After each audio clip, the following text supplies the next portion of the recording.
Rebonjour encore une fois. Donc, dans cette vidéo, on va continuer la leçon de la communication et acte de langage. Le même objectif, c'est exprimer un point de vue et le défendre, mais cette fois-ci, c'est la séance 2. Donc, la séance 2 commence toujours par la lecture du corpus, soit qui est bien sûr soit un dialogue. Dans la plupart du temps, c'est un dialogue, mais parfois, se forme de texte. Et ici, on va voir un texto, un message. On a utilisé texto parce que le thème de cette leçon, c'est la science et les sciences et les technologies. Donc, on doit avoir un vocabulaire qui est, par exemple, rempli de mots en relation avec la science et la technologie. Oui, donc voilà le corpus, une tablette ou un smartphone. Contexte. Anis veut acheter un nouveau portable. Il hésite entre une tablette et un smartphone. Il envoie un texto à son camarade Adil pour lui demander conseil. Adil lui répond: Bonjour Anis, suite à ta demande de conseil concernant le choix entre l'achat d'une tablette ou d'un smartphone, je pense que la tablette a l'avantage d'être plus grande qu'un smartphone et plus légère qu'un ordinateur. Mais, personnellement, je trouve que le smartphone est plus intéressant car il a d'abord toutes les fonctions d'un ordinateur portable. Ensuite, tu peux facilement le manipuler. Enfin, grâce à sa taille et à son poids, tu peux facilement le mettre dans ta poche. Cela dit, c'est à toi maintenant de prendre la décision finale. C'est clair?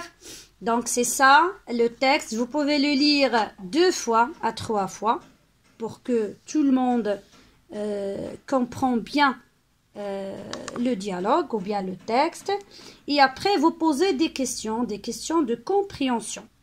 Donc soit vous posez des questions figurées dans la fiche, les voilà. Soit vous donnez des questions aléatoires, mais bien sûr, pour s'assurer seulement, dans la deuxième séance, c'est pour s'assurer de la compréhension globale de ce texte. Donc, les questions, par exemple, qui parle? C'est Adil. Donc, toujours on parle de la réponse. Donc, c'est Adil qui a écrit la réponse à Anis. Qui va acheter la tablette ou bien le smartphone? C'est Anis.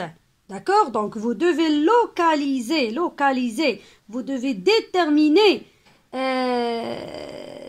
l'émetteur et le récepteur. Celui qui parle et celui qui reçoit la parole ou bien la communication. Donc, pour moi ou bien pour tout le monde, c'est une situation de communication. C'est-à-dire, il y a celui qui parle, il y a le message, et il y a celui qui reçoit ce message. D'accord? C'est bien.